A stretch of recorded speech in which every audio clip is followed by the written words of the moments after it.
강의부터 바로 시작을 해보도록 하겠습니다. 삼성증권 수석 이코노미스트 허진욱 이사님 나와 계십니다. 안녕하세요. 예, 안녕하세요.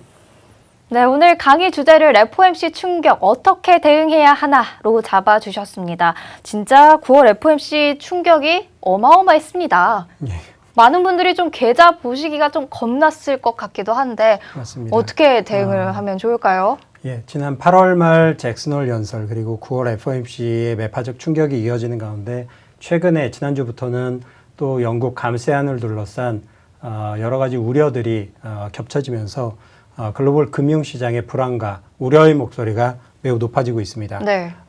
이에 따라서 오늘은 최근에 글로벌 금융시장의 주요 이슈들을 점검하고 이에 대응한 적절한 투자 전략에 대해서 말씀드리고자 합니다. 네, 그러면 좀 광범위하게 어떤 투자 전략을 가져가 봐야 할지 지금 바로 강의 들어보도록 하겠습니다. 예, 지금 왼쪽에서 보시는 것처럼 최근 이제 2달간의 여러 이벤트들을 거치면서 가장 크게 변화된 것은 연준의 금리 인상 예상 궤적이 크게 상향 조정됐다라는 겁니다. 네. 불과 2달 전만 해도 연준의 최종 금리 인상폭은 보시는 점선에서 보시는 것처럼 3.3%까지 인상될 거다라고 예상했던 것이 지금 현재 2달간의 상향 조정을 거쳐서 약 4.7%, 즉 약 150bp 정도 높아지고 그리고 지속 기간도 내년 말 그리고 24년 말까지도 비슷한 폭으로 다 일괄적으로 높아졌습니다. 이렇게 페드가 호키시 시그널을 계속 보내면서 특히 명목금리와 함께 실질금리가 함께 상승하면서 주식시장이 다시 전저점까지 충격을 받고 내려와 있는 상황입니다. 네. 페드가 정확하게 의도하는 바는 오른쪽 차트에서 보시는 것처럼 지난 7월 중에 일시적으로 완화 쪽으로 바뀌었던 미국의 전반적인 금융 여건을 다시 긴축으로 돌려놓음으로써 결국은 인플레이션 둔화를 위한 성장률을 충분히 쿨다운 시키겠다라는 것이 페드의 진짜 의도다라고 보시면 될 것 같습니다. 네. 이렇게 이제 실질 금리가 빠르게 높아지면서 결국은 글로벌리 특히 미국을 중심으로 경기 침체에 대한 우려가 다시 높아질 수밖에 없습니다. 지난 2달간 그래서 대부분의 주요국들에 대한 성장률 전망이 빠르게 하향 조정이 됐습니다. 가장 안 좋은 뉴스는 글로벌리 주요국들의 성장이 올해 4분기 그리고 내년 1분기에 경기 저점을 향해서 빠르게 둔화될 것이라는 점입니다. 특히 이 중에서도 현재 동절기를 앞두고 에너지 위기를 겪고 있는 유로존과 영국을 중심으로 사실상 경기 침체가 불가피할 것으로 보고 있습니다. 저희 삼성증권은 유로존과 영국 모두 다 올해 3분기와 4분기 그리고 내년 1분기 정도까지 마이너스 성장을 지속할 것으로 보고 있습니다. 네. 반면에 미국 같은 경우도 올해 4분기와 내년 1, 4분기 중에 1%를 소폭 밑도는 약 0.8% 정도의 연착륙을 지속하면서 경기 저점을 형성할 것으로 보고 있고요. 이렇게 선진국들의 경기가 둔화되면서 중국과 한국도 수출이 올해 4분기부터 마이너스에 진입할 것으로 보고 있습니다. 그래서 한국과 중국도 전년 대비로 내년 1, 4분기에 경기 저점을 지날 것으로 보고 있습니다. 네. 반면에 이제 긍정적인 뉴스는 내년 1, 4분기를 저점으로 해서 글로벌 경기는 다시 2, 4분기 그리고 내년 하반기로 갈수록 완만한 경기 회복세에 대부분의 나라가 들어갈 것이라는 점입니다. 이에 따라서 경기 침체를 겪을 것으로 예상되는 유로존의 2023년도 연간 성장률도 전체적으로는 소폭의 플러스를 기록할 것으로 보는 것도 하반기에 경기 회복을 예상하고 있기 때문에 그렇습니다. 이제 인플레이션에 대해서 한번 살펴보도록 하겠습니다. 지난해 그리고 올해 초까지도 전 세계 인플레이션의 급등을 이끌었던 것은 제조업 부분의 공급망 차질입니다. 이렇게 공급망 차질로 인해서 상품 물가, 여기서 상품은 제조업 제품을 의미하는 것입니다. 그래서 구스 인플레이션이 급격히 높아졌었는데 지금 보시는 왼쪽 차트에서 보시는 것처럼 미국의 제조업과 서비스업 지수의 공급 차질도가 이제 팬데믹 이전 수준까지 빠르게 정상화되고 있습니다. 네. 따라서 대부분의 공급 차질은 거의 일단락됐다라고 보시면 될 것 같고요. 오른쪽에 보시는 것처럼 뉴욕 연준에서 제공하는 전 세계적인 제조업의 공급망 차질 압력도 이제 평균적인 수준에서 1표준 편차 이내로 빠르게 진입하면서 구스 인플레이션은 대부분 마무리됐다라고 보시면 될 것 같습니다. 네. 두 번째로는 최근 들어서 이제 6월 중순 이후에 커머디티 가격, 즉 원자재 가격이 빠르게 하락하면서 미국의 휘발유 가격도 소매가 중심으로 고점 대비 30%나 지금 하락한 상황입니다. 이렇게 휘발유 가격이 하락하면서 이거에 민감하게 연동되어 있는 기대 인플레이션도 빠르게 둔화되고 있습니다. 그래서 6월 중에 급격히 올라갔던 미국의 기대 인플레이션도 2년, 5년, 10년 모든 구간에서 왼쪽에서 보시는 것처럼 2% 초반까지 이제 빠르게 안정화된 상황이고요. 네. 소비자들을 대상으로 한 오른쪽 조사 결과에서도 급등했던 기대 인플레이션이 이제 정상 수준으로 안정화되어 있음을 확인하실 수 있습니다. 이렇게 네. 기대 인플레이션이 안정화되는 것은 혹시나 모르게 인플레이션이 장기화되고 고착화될 것이라는 우려를 완화시켜주는 중요한 변화다라고 보시면 될 것 같습니다. 그럼에도 불구하고 8월 미국 CPI에서 확인하신 것처럼 여전히 서비스 물가, 특히 서비스 물가의 상당 부분을 차지하는 주거비의 상승세가 이어지면서 미국의 물가가 아직 꺾이지 않고 있습니다.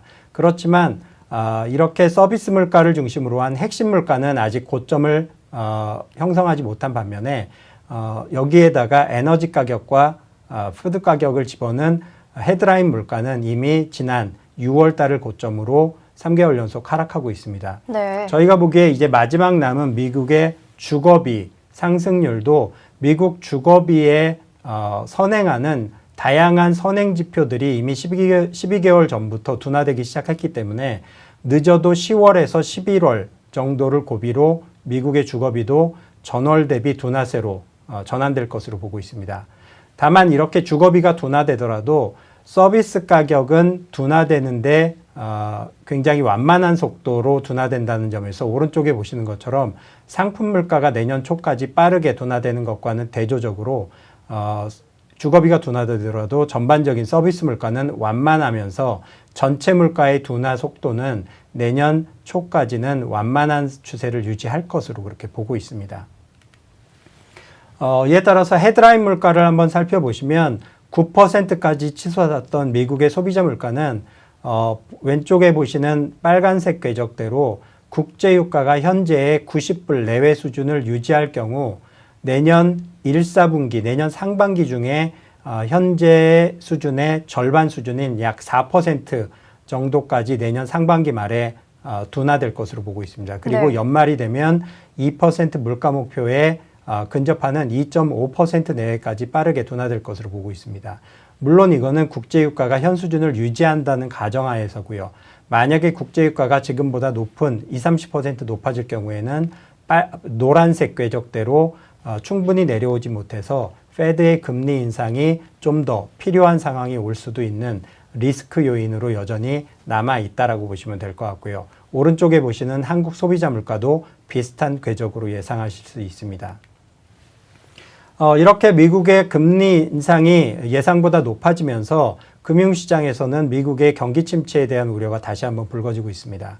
그런데 한 가지 가장 이제 과거의 사이클과 다른 점은 지금 보시는 것처럼 미국의 실업자 한 명당 열려있는 일자리 기회가 2명에 달할 정도로 미국의 노동 수요가 굉장히 강력하고 노동시장이 굉장히 타이트하다는 점입니다. 네. 따라서 과거에 미국의 고용시장이 이렇게 완전 고용 상태에서는 단 한 번도 경기 침체에 진입한 적이 없다라는 측면에서 만약에 일부에서 우려하듯이 미국이 경기 침체에 3에서 6개월 내에 진입한다면 아마 역사상 초유의 완전 고용화에서 경기 침체에 진입하는 첫 사례가 될 것입니다. 이렇게 미국의 노동시장이 경기 침체 우려에도 불구하고 호황기를 유지하는 것은 이번 팬데믹의 경기 사이클이 전례 없이 유니크하다라는 점에 있습니다. 왼쪽에서 보시는 것처럼 팬데믹의 충격이 오면서 그 충격은 사상 초유의 락다운으로 이어졌습니다. 이렇게 여행도 못 가고 외식도 못 하고 하는 상황이 이어지면서 왼쪽에 보시는 것처럼 전체 소비의 약 65%를 차지하는 서비스 소비가 급격히 충격을 받았습니다. 서비스 소비는 아직까지도 추세까지 완전히 회복하지 못했고요. 네. 반면에 이제 락다운 기간이 길어지면서 집에서 손쉽게 클릭을 통해서 주문할 수 있는 상품 소비, 즉 구스에 대한 소비가 추세보다 20% 이상 급증했습니다. 단기간에 이렇게 수요가 쏠리면서 당연히 구스 인플레이션이 급격히 발생했습니다. 물론 올 들어서 이제 상품 소비가 빠르게 둔화되고 있습니다. 따라서 지금의 미국의 소비 둔화는 전체 소비가 둔화된다는 것이 아니라 상품 소비로 일시적으로 쏠렸던 소비가 이제 서비스로 정상화되는 정상화 국면에 있다라고 이해하시면 될 것 같고요. 이에 따라서 오른쪽에 보시는 것처럼 그동안에는 미국의 제조업은 전체 GDP와 고용에서 약 10%를 차지합니다. 반면에 서비스업은 이보다 8배나 높은 80%를 차지하고 있을 만큼 경제에서 차지하는 규모가 큽니다. 따라서 현재와 같이 서비스업의 이례적인 경기 변동폭이 커진 상황에서는 당연히 서비스업 지표를 보시는 것이 경기 지표를 판단하는 데 가장 중요하다라고 보시면 될 것 같습니다. 네. 지금 미국의 서비스업 지표는 오히려 2개월 연속 소폭이지만 반등하고 있고요. 지금 둔화되는 것은 제조업 지표만 둔화된다라고 보시면 될 것 같습니다. 따라서 아직까지는 미국의 경기 침체가 임박했다라는 어떠한 강력한 징후도 감지되지 않는다라고 보시면 될 것 같습니다. 물론 지금 보시는 것처럼 과거의 미국의 금리 인상 사이클에서 보시는 짙은 색 음영 부분으로 표시된 게 미국의 경기 침체 국면입니다. 네. 보시는 것처럼 모든 미국 경기 침체 국면에 앞서서 연준의 금리 인상이 이루어졌다는 것은 분명한 사실입니다. 그렇지만 연준의 모든 금리 인상이 경기 침체로 이어졌던 것은 아닙니다. 거기에 제가 노란색 영역으로 표시해드린 1965년, 1984년, 이 1994년 세 번의 케이스가 대표적으로 연준의 금리 인상에도 불구하고 미국 경제가 연착륙했던 성공 사례입니다. 이 세 가지 성공 사례들에서 공통적으로 관찰되는 연착륙의 조건이 두 가지입니다. 먼저 가장 중요한 조건은 오른쪽에 보시는 것처럼 금리 인상에도 불구하고 미국의 노동시장이 견고한 확장 국면, 현재와 같이 완전 고용을 유지할 경우에는 연착륙 가능성이 매우 높아진다는 점입니다. 네. 이러한 관점에서 현재 미국의 노동 공급보다는 일하겠다라는 사람보다는 사람을 뽑겠다라는 노동 수요가 약 500만 명 이상 많은 상황입니다. 역사상 이렇게 노동시장의 초과 수요가 500만 명에 달했던 적은 한 번도 없습니다. 따라서 이렇게 강력한 노동 수요를 바탕으로 페드가 금리 인상을 하더라도 상당 기간 실업률이 급등하지 않을 수 있다는 것이 가장 중요한 연착륙의 조건이 일단은 확률적으로 갖춰져 있다라고 볼 수 있고요.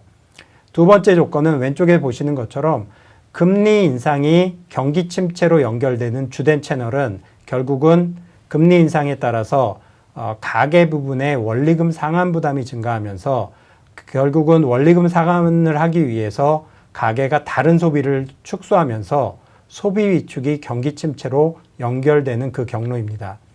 현재 그래서 미국의 가계 부분의 원리금 상환 부담을 보시면 소득의 약 9.5%로 사상 최저치임을 알 수 있습니다.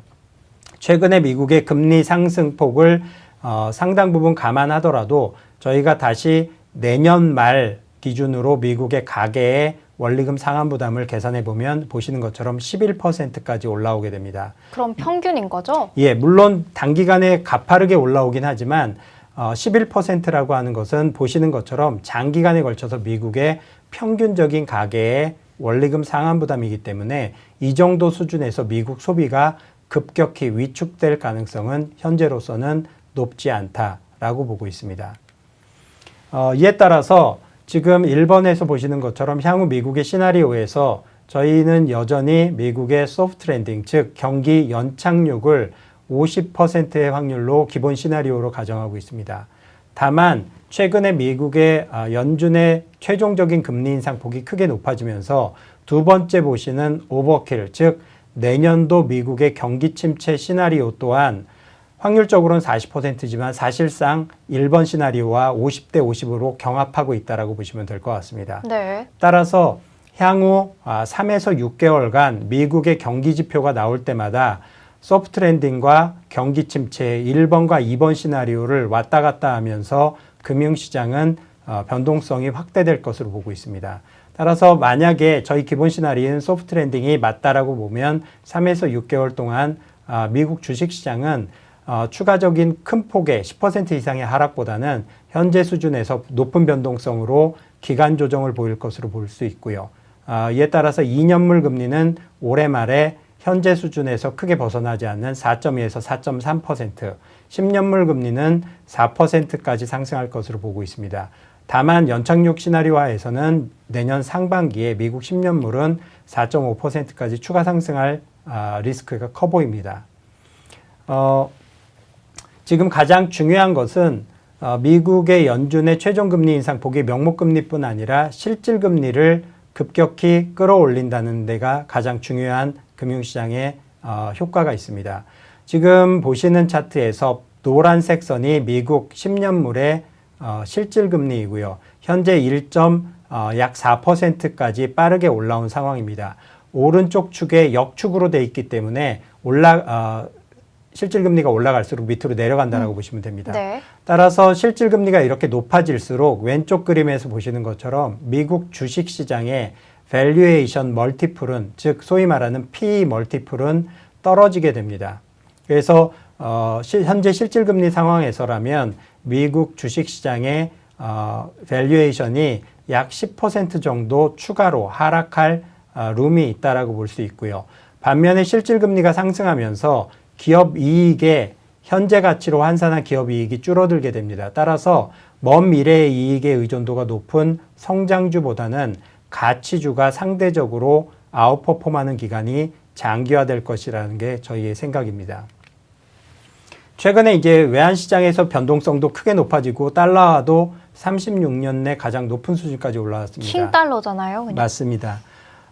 지금 달러화를 설명하는데 여전히 저희는 웃는 모습의 스마일 커브가 가장 잘 설명해주는 이론이다라고 볼 수 있고요. 즉 보시는 것처럼 웃는 모습의 양쪽 끝단처럼 달러화는 현재 오른쪽 끝단에서 강세를 보이고 있습니다. 즉 달러가 강세를 보이는 이유는 미국 경제가 좋은 것도 있지만 미국 외 지역, 즉 유럽이라든지 중국이라든지 지역이 훨씬 더 부진하면서 상대적으로 달러 강세가 심화되고 있습니다. 15페이지 왼쪽에 지금 보시는 차트처럼 올해 이제 2월 말이 되면서 우크라이나 전쟁이 예상 밖으로 전면전으로 확대가 됐습니다. 이에 따라서 가장 충격이 집중되는 유로화가 먼저 급격히 하락하게 됐고요. 그리고 3월 초에 일본은행이 초유의 완화 정책을 그대로 고수하겠다는 방침을 밝히면서 엔화가 폭락하기 시작을 합니다. 그리고 잘 버티던 중국의 위안화도 중국의 락다운이 확산되면서 5월이 되면서부터 위안화 약세가 심화되고 있습니다. 이에 따라서 글로벌리 주요국 통화의 약세가 심화되면서 달러가 오른쪽에 보시는 것처럼 플라자 합의 이후로 가장 높은 장기 평균 대비 2표준 편차 상단까지 달러화 강세가 현재 진행되고 있는 상황입니다. 여기에 이제 최근에 원달러 환율을 보시면 사실은 7월까지 원달러 환율은 다른 통화의 평균과 크게 다르지 않은 흐름을 보였습니다. 그런데 8월 들어서 원화의 나홀로 강세가 지금 심화되고 있는 가장 중요한 원인은 반도체 경기에 대한 우려가 높아졌기 때문입니다. 미국의 8월 초에 어닝스 시즌을 지나면서 주요 반도체 기업들이 반도체 경기에 대한 가이던스를 급격히 하향 조정하면서 전 세계적으로 반도체 경기에 대한 우려가 빠르게 확산됐습니다. 네. 이에 따라서 반도체 수출 비중이 높은 한국에서는 과거에도 반도체 경기에 대한 우려가 생기면 원달러 환율이 크게 아래쪽으로 언더슈팅하는 경향이 있습니다. 이에 따라서 지금 현재는 과거에는 금융위기 정도에서나 볼 수 있는 1,400원을 상회하는 수준까지 지금 원달러 환율이 올라와 있는 상황입니다. 따라서 적어도 연말까지 연내에는 저희는 1,350원에서 1,400원 정도의 높은 환율이 당분간 지속될 것으로 그렇게 보고 있습니다. 끝으로 4, 4분기 투자 전략에 대해서 말씀을 드리면 저희는 이러한 매크로적인 환경 변화를 반영해서 2주 전에 저희 삼성증권에서는 긴급 조정을 통해서 보시는 바와 같이 주식에 대한 비중 축소로 그리고 채권에 대한 의견을 비중 확대해서 중립으로 한 단계씩 하향 조정한 반면에 현금에 대해서는 2단계 올리면서 비중 확대로 제시를 했습니다.